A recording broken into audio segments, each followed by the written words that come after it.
What's up, Cowboys Nation, and welcome back to another video here at the TGRDC show. Before we start, be sure to hit the like button and hit subscribe for more Dallas Cowboys content, guys.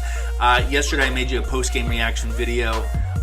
It was very short. It didn't really encapsulate a lot of what I believed and what I saw during that game, so I wanted to make an extended version per se, maybe a full game breakdown, a little bit more of my thoughts as I was able to sit with that game. I don't know if you guys feel the same way, but when you go to a game, you're kind of just in the game there, and you're in the moment. You're at the stadium with the fans, and you're not as accustomed to thinking and formulating your thoughts as if you're watching the game at home. But anyways, let's get into this game.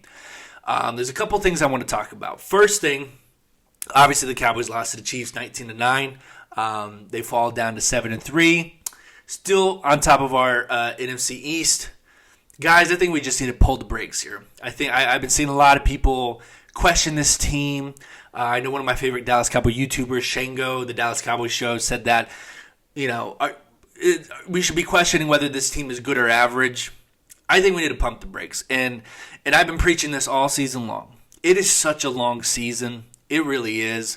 There are a lot of ups. There's a lot of downs. Of course, you want to be playing your best football come November, December, and especially for the Dallas Cowboys, they want to be playing their best football when that Thanksgiving turnaround time comes. What I want to say is that we need to take it easy. The regular season has so many ups and downs, and your team can go hot to cold, cold to hot, and on top of that, you even have the postseason. And things can change drastically in the postseason.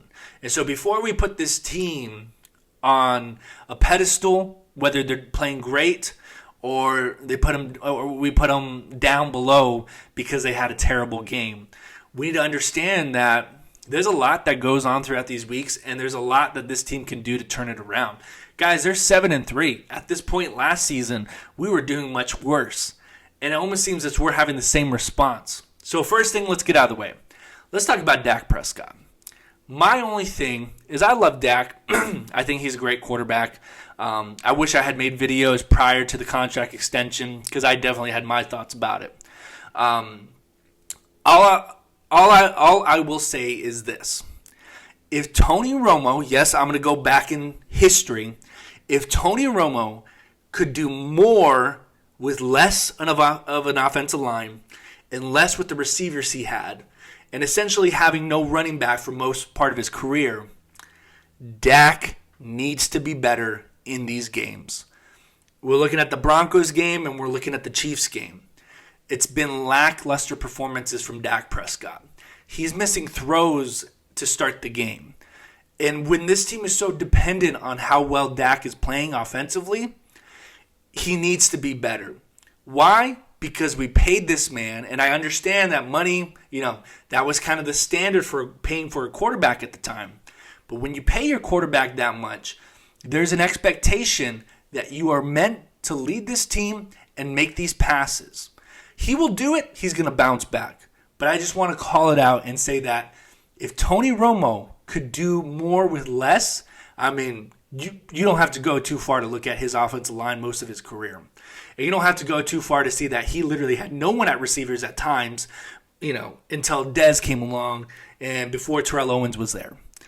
So if he can do more, Dak Prescott needs to do more, and he needs to perform better. That's all I'll say about Dak Prescott. I'm sure he will, but we need to expect better from him, especially in these games. We paid him to play great, to play efficient, to be competent against the above 500 teams. We know he can beat the below 500 teams. Look at his records. We know he can take advantage of them. But there's a place that we want to go that requires us to beat those teams that are above 500. That's all I'll say about that. The second thing is, you guys know I'm on social media. I'm on Instagram. I'm on Twitter. And the most fun community that I have right now is on TikTok. You guys are hilarious on TikTok. I'm posting a lot more. You guys are following me, liking all the videos, and I appreciate it. I had posted a video saying that I believe the Chiefs were going to win. And Cowboys Nation, you guys came after me.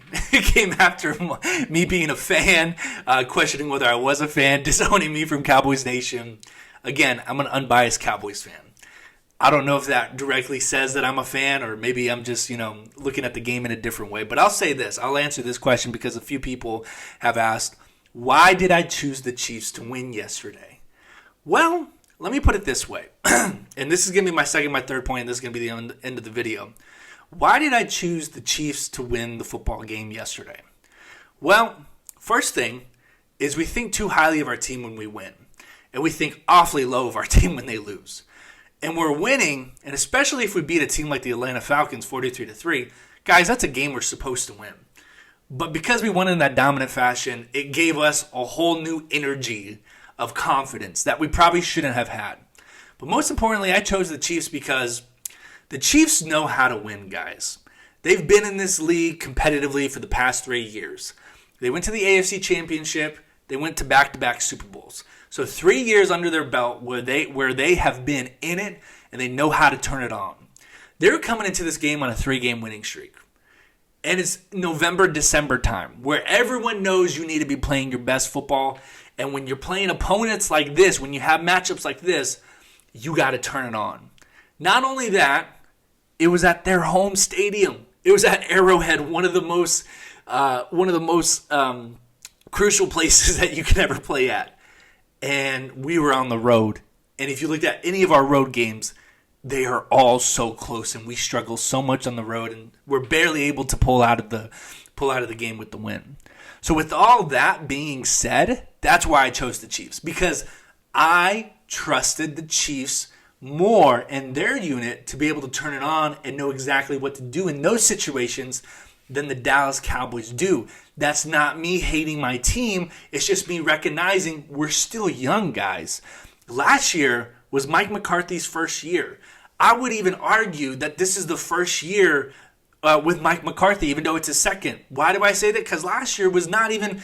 It was such a random season, right? With COVID, no training camp, no mini camps. He was without Dak. So this is probably the first year that we can really look at Mike McCarthy and his coaching staff and his team and see how we're doing. Guys, we're still young, and I know we hate that term because Dak and Zeke have been in the league since 2016. And flash forward 5 years later, we're still using that term, saying they're so young. They're so young, and there's so much that they still need to learn to be competitive, consistently competitive. The Dallas Cowboys for the past 25 years have not been consistently competitive.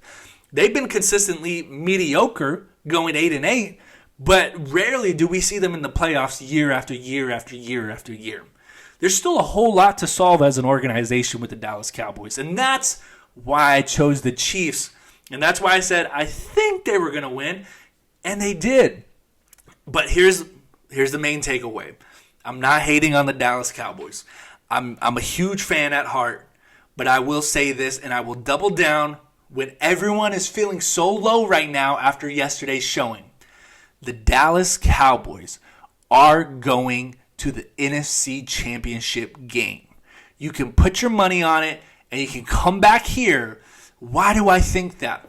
They're so young, and they have so much room to grow. They have such a high ceiling. And when I look at this team, and I think it was so funny that we played the Kansas City Chiefs. You look at that first year, the Kansas City Chiefs had Patrick Mahomes. Or the second year he was starting as a quarterback. They went to the AFC Championship game, and they lost to Brady in the AFC Championship game. That same team, I see this team right now. This team's going to learn. This team's going to grow. And I don't care if you're 7-9, 8-8, 10-6, whatever that new format, whatever that old format was going into playoffs. I just care about getting to the playoffs and winning our division. Because once you get there, it's a brand new season. It's a brand new season. And so this team, I'm telling you right now, is special. They're going to learn from it. They have a better coach than Jason Garrett. They have 3 head coaches, like I've been saying all year. Dan Quinn, Kellen Moore. This team will get it together, and they still have players yet to come back. And our defense is for real. This team is going to the NFC Championship, so don't worry. Guys, that's it for the video today. Be sure to hit like, subscribe for more Dallas Cowboys content. Be sure to follow all my social media, Twitter, Instagram, and TikTok. Go Cowboys.